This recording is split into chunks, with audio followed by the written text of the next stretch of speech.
ప్రేమామయుడైన యేసుక్రీస్తు నామములో మీ అందరికీ శుభాలు వందనాలు తెలియజేయచ్చు ఉన్నాను. ప్రియులారా, ఈరోజు దేవుని వాగ్దానము అపోస్తులుడైన పౌలు తెస్సలోనికలకు రాసిన మొదటి పత్రిక 5వ అధ్యాయము 25వ వచనము. సహోదరులారా, మా కొరకు ప్రార్థన చేయుడి.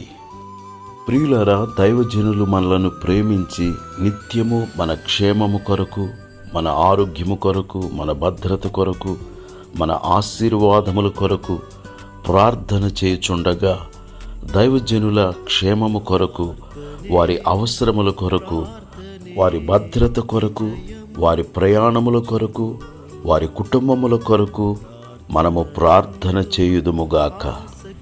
దైవజనులకు ఆర్థిక సహకారము, ప్రార్థనా సహకారము, పరిచర్యలో సహకారమును అందించుదుముగాక. తద్వారా ఇహపర సంబంధమైన ఆశీర్వాదములను పొందుదుముగాక.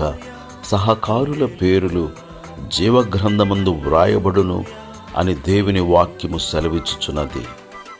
ప్రియులారా, మన కొరకు ప్రార్థించి మన కొరకు ప్రయాసపడుచున్న దైవజనుల క్షేమము కొరకు ప్రార్థించుదుముగాక. దేవుడి మాటలు మన కొరకు దీవించునుగాక. ఆమేన్.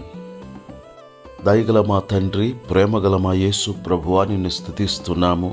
మీరు మమ్మలను ప్రేమించి మీరు మాకు అనుగ్రహించిన మంచి దైవజనులను బట్టి నిన్ను స్తుతిస్తున్నాము. వారు చేయుచున్న సేవా పరిచర్యలను మీరు దీవించుము. వారి ప్రయాణములను దీవించుము. క్షేమకరమైన ప్రయాణములు అనుగ్రహించుము. వారి కుటుంబములను దీవించుము. వారి యొక్క అవసరములను తీర్చుమని ప్రార్థన చేయుచున్నాము.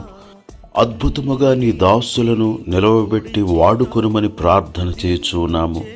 యేసుక్రీస్తునందు మహిమలో మా ప్రతి అవసరము తీర్చబడినట్లు, దైవజనుల అవసరములలో పాలుపంపులు పొందొచ్చు, దైవజనులకు సహకారము అందించే వారముగా మేము జీవించినట్లు సహాయము చేయమని, ఈ వాక్యము మా అందరి జీవితములో నీరు కట్టి ఫలింపచేయమని క్రీస్తు యేసు పరిశుద్ధమైన నామములో ప్రార్థన చేసి అడుగుచున్నాము తండ్రి. ఆమేన్.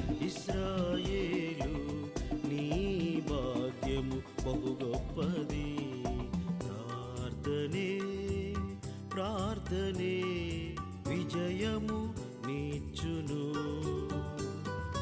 ప్రార్థనయందు ఆసక్తి కలిగి